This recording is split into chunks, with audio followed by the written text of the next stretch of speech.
People pleasing. We all do it some of the time, some of us, like me, all of the time, where we focus solely on the other person's needs, we prioritize their well-being, and sometimes at the sake of our own needs and our own self-respect. And although prioritizing the relationship isn't always a bad thing, when we do that consistently on a day-to-day basis, we start to feel worse and worse about ourselves. So in this video, I'm going to talk about why we engage in people pleasing, and what are some strategies that a therapist might teach you to be able to break out of that pattern, at least occasionally.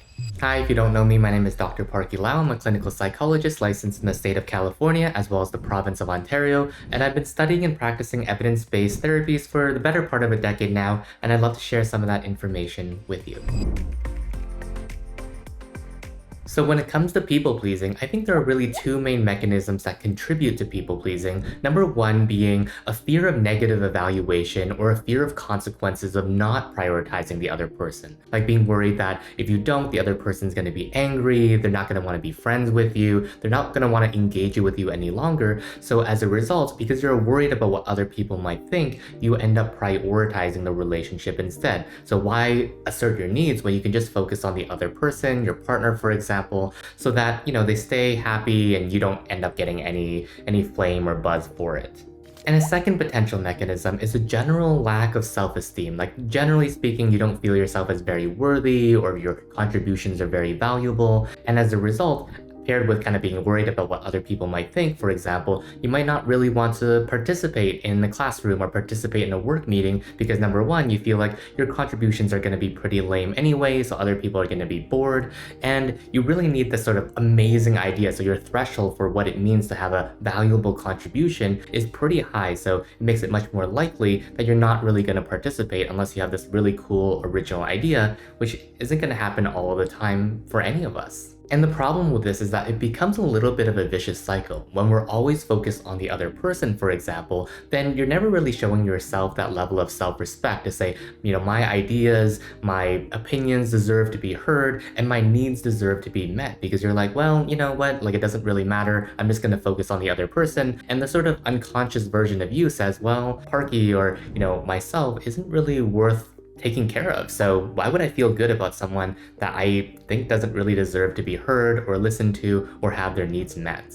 And over time, this can also lead to your own sense of guilt and frustration. You're feeling guilty, you're feeling sad that you're not able to take a stand for yourself, so losing that sort of sense of self-respect, and you might actually get angry at the other person because you feel like, well, I'm giving and giving and giving, I always concede to what they want, I never try to make them angry, I always try to prioritize them, but it doesn't really feel like they're doing the same for me. So that sort of resentment and anger slowly builds, which can still, unfortunately, negatively impact the relationship. And on the other end, this can also lead to other people either consciously or unconsciously taking advantage of you. So for example, if you never really have much of an opinion, over time you might think, well, it's okay for me to just quickly choose, where we want to go to eat, or, they don't really seem to care what part of the group project they're doing, so maybe I'll just give them the one I don't really like. So over time, it becomes such that the other person just kind of consciously or unconsciously, without any intent or malice, start to prioritize themselves and starts to see you as a little bit less important and valuable, which is unfortunate,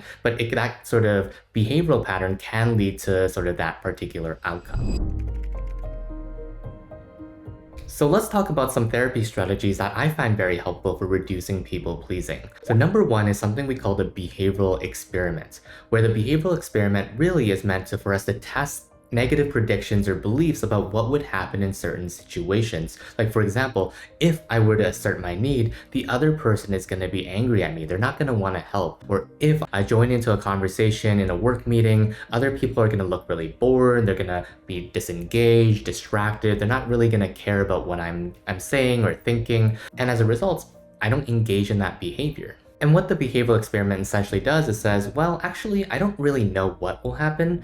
My brain just made a prediction, I simply believe it, but is that actually true? Would the other person really be mad if I asserted my needs? Would other people really not care if I were to share my opinion, even if it doesn't really fit my usual threshold for what I consider to be a valuable opinion? So that allows me to engage in some willingness and curiosity to just try that thing out and see what happens. A second strategy that you can use from a more cognitive lens is the use of checking the facts, where essentially you're basically asking the question, does my thought make sense given what I know about the situation? Like, for example, if I have a thought, my partner will think that I'm a burden if I ask for help. You might think, well, my partner really loves me and they've said, like, I really enjoy helping you. It makes me feel needed and loved, and that you feel sort of that trust to be able to let me into your problem. And as a result, well, actually, maybe it doesn't really make sense that I think I'm going to be a bit of a burden, or that other people are going to be so annoyed if I contribute as part of a group project or a work project. And you might think, well, actually, I usually don't give a crap what other people say. I don't really remember it even an hour later or 10 minutes later or maybe even 10 seconds later. So why am I putting that same pressure on me to have this amazing thing to say or contribute when most people probably don't really think too much about myself in the first place? And the final strategy that I'll talk about is the use of more effective communication. So effective communication, I really think of as two steps. Number one is clarifying the priority. What is the most important thing for you in that particular moment? Like, for example, in some cases, maybe it is the relationship. Maybe you just want to make sure mom is happy, no matter how that conversation goes, in which case it's totally fine to engage in a little people pleasing. On the other hand, in some cases, the objective, like getting your needs met, might be the most important thing, or your self-respect might be the most important thing. Like, you don't really care about what the other person is thinking or feeling. Heck, you don't even care about getting that job, for example, but you want to make sure you're getting out of that conversation really asserting what you want from that job, as well as, maybe the salary you're interested in, or the type of work situation or conditions that you feel like you really need to get. Otherwise, you're not interested in having the job. In that case, you're not caring about what the other person is thinking. Maybe you don't care too much about the job itself. You just want to come out of there saying, hey, like, I'm worth something, and I'm going to really showcase that in what I'm saying.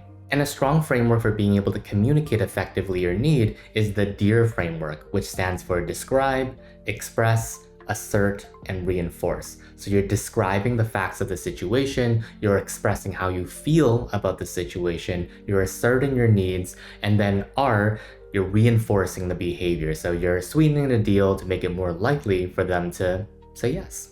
And one off-the-cuff example, let's say I'm talking to my partner, so I first describe the facts of the situation. Hey, recently I noticed that I've been the one to plan out all of the dates. Then I express my feelings about the facts, like, for example, I feel kind of sad and lonely, given that it feels like you've been focusing a little bit more on work than with me. Then I assert my needs. So I would really love it if you could plan, once a week or every couple of weeks, a date that we can go out to. And R, reinforce. I think I feel, a lot more closer to you, and I feel a lot more happy in the relationship if we got to spend a little bit more time together. So that was kind of just a silly off-the-cuff example, but hopefully it gives you a bit of a clear understanding of the DEAR framework. So hopefully this video was helpful to learn a little bit more about the psychology of people pleasing, if that is a bit of a habit for you, as well as a few skills that you can use to get on the off-ramp so that you can sometimes at least focus a bit more on your own sense of self-respect as well as your own needs. If you did enjoy this video, I encourage you to subscribe because I'll be continuing to make more videos like this down the road. Anyway, thanks for watching, and I'll see you in the next one. Bye-bye.